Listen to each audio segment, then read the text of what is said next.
Les postos, bienvenue dans cette nouvelle vidéo. On va évoquer les grosses infos de ces dernières heures et il y en a énormément.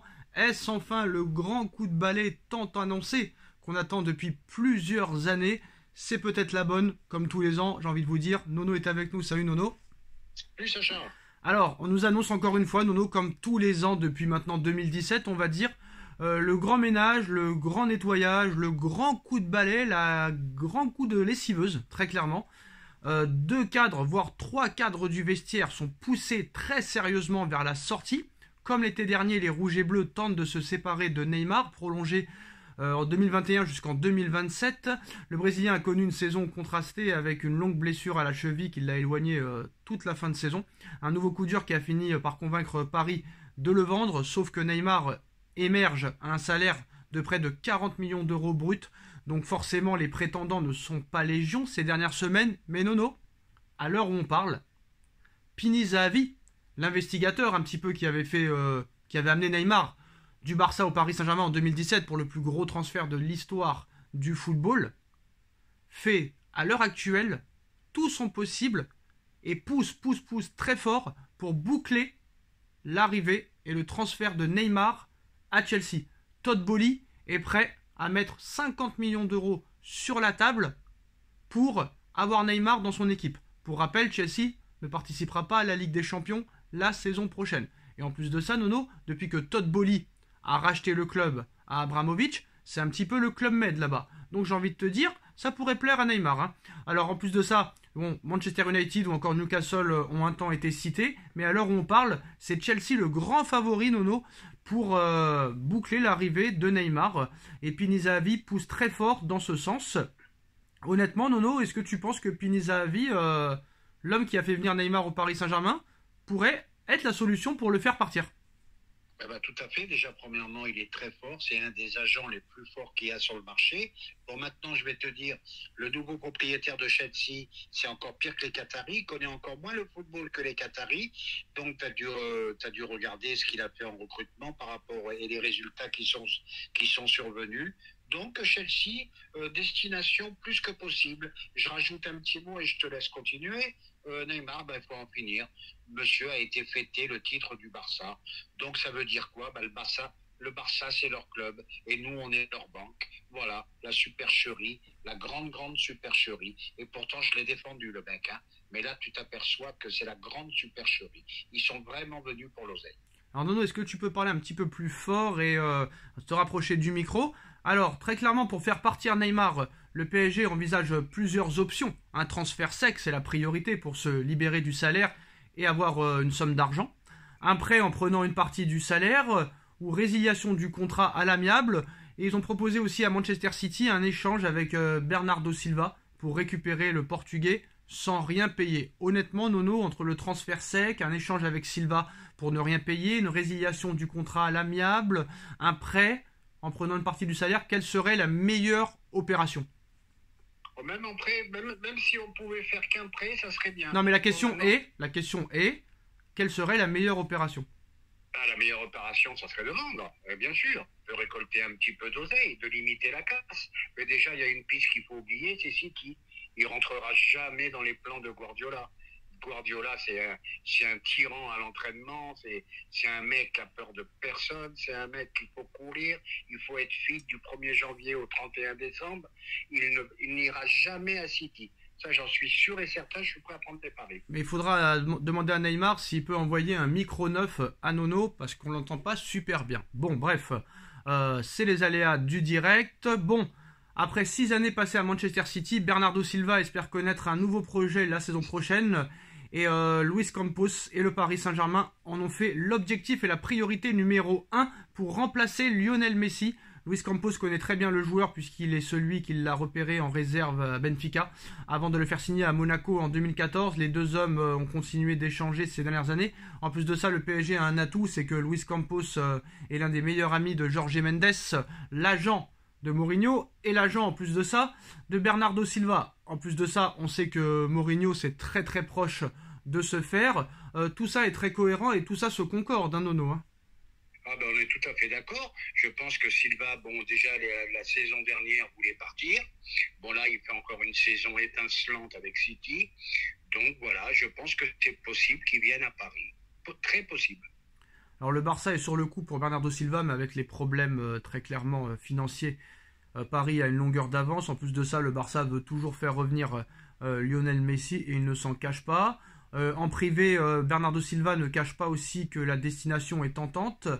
On parle aussi d'un départ de Marco Verratti, Nono. Ça aussi, c'est pris très sérieusement, apparemment, au sérieux.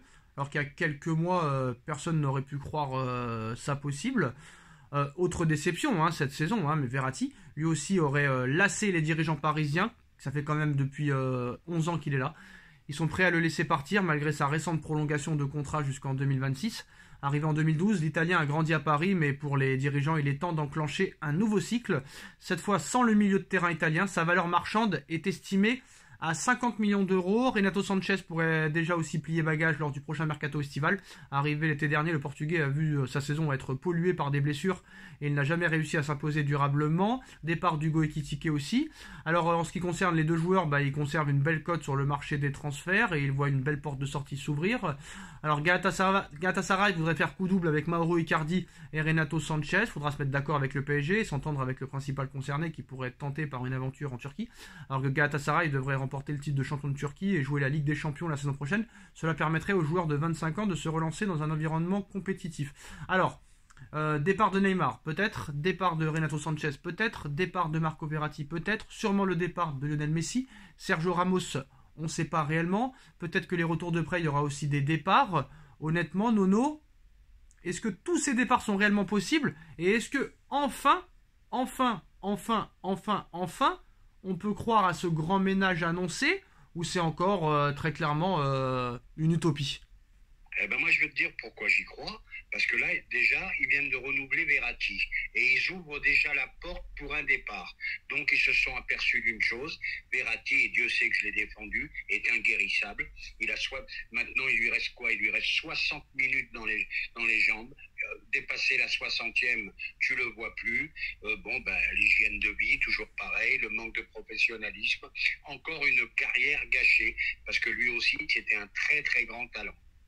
Alors, est-ce que le fait est que Messi va partir, que peut-être Neymar va partir, que peut-être que Verratti va partir, je ne vais pas les insulter de tocards, loin de là, mais c'est quand même des protagonistes qui ont connu les mésaventures parisiennes.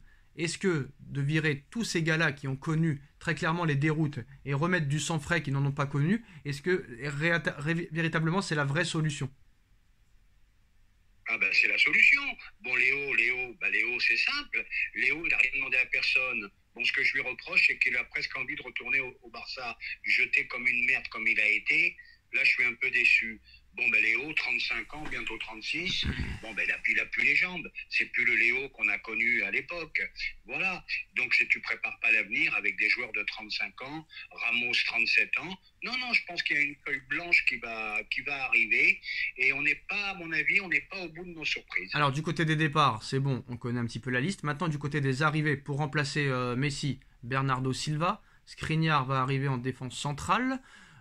Pour remplacer Neymar, la priorité c'est Harry Kane et Victor Osimhen qui sont aussi bel et bien ciblés pour cet été dans l'optique de renforcer le secteur offensif. En plus de ça, Bernardo Silva est très polyvalent. On a d'autres joueurs aussi qui apparemment Mourinho discute déjà avec eux, c'est Sofiane Amrabat et d'autres joueurs aussi de Première Ligue.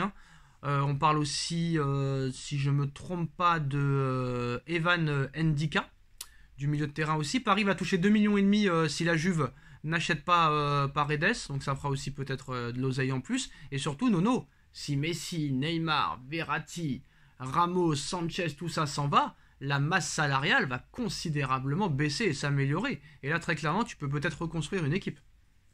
Ah là, tu as tout en main pour reconstruire une équipe et repartir. Et tu te dis, on fait comme à partir de 2011 ou 2012. Et on va essayer de recruter intelligents, des très très bons joueurs. Voilà, les noms que tu as cités, excellents. Silva, excellent. Amrabat, excellent. Skriniar, s'il se remet bien du dos, mais c'est un rock. Voilà, pour peu que tu recrutes en plus 2-3 milieux de terrain, machin, c'est plus du tout la même équipe. Alors là, honnêtement, si tous les noms qui ont été cités partent, et si tous les noms qui ont été annoncés arrivent, là, c'est un réel changement pour le coup. Ah bah là, c'est un réel changement et ça me fait dire qu'il y a peut-être un monsieur derrière tout ça. C'est peut-être monsieur Mourinho. Et si Mourinho arrive sur le banc, là très clairement, en plus de tous ces joueurs qui arrivent, mais pour l'instant c'est une utopie, pour l'instant ce ne sont que des rumeurs. Nous sommes le 15 mai, le 15 mai n'est pas la vérité du mois d'août, Nono, malheureusement. Donc il faut rester très prudent. Le mot de la fin pour Nono. Eh ben, le mot de la fin, pour moi, ça a été la grosse surprise. Ça a été Verratti prolongé, Verratti 15 jours après. Bon, on lui demande de partir. Donc, je pense qu'ils se sont aperçus que ça suffisait. Il faut arrêter les Non mais conneries. c'est bon, Nono, c'est comme dans un couple, quand ça marche pas, à un moment donné il faut se séparer. Il y en a, il reste 10 ans, 15 ans, alors que ça Ah, fait mais 10 ans. c'est ce que je te C'est dis. bon, Je suis content. Parce voilà. qu'il l'avait prolongé. Et là, ils se sont aperçus que c'était des trucs. Et ben, les trucs, Mais elles se sont Nono, réveillées. tu m'as tombé dessus, je t'ai dit que c'était plus possible et tu continues à le croire. Et je ne sais même pas sur quoi vous vous référencez pour dire que ce gars-là était un phénomène parce que on n'a toujours pas le match référence, que ce soit en commentaire ou de ta part, Nono, en Ligue des Champions, qui a amené une qualification. Le match aller contre le Barça 4-0 n'est pas recevable, malheureusement. Parce qu'il y a eu D'accord, élimination après. mais rappelle-toi à ses tout débuts, rappelle-toi comment la technique qu'il avait à 19 ans, le Oui, terrain qu'il couvrait, c'était un joueur mais exceptionnel. malheureusement, il n'a pas Il pu. était promis à un grand avenir, Ouais, mais il bah s'est comme beaucoup d'autres. caché. Ah, Comme beaucoup d'autres. bah bien sûr, on est d'accord. Donc voilà, c'est pas parce que t'es promis à un grand avenir que tu vas avoir un très grand avenir, malheureusement. Voilà les postos, c'est la fin de cette vidéo. Dites-nous en commentaire ce que vous en pensez. On like, on partage, on commente, on s'abonne. Merci Nono d'avoir été là et on se retrouve très vite pour une nouvelle vidéo. Tchuss. Merci Sacha.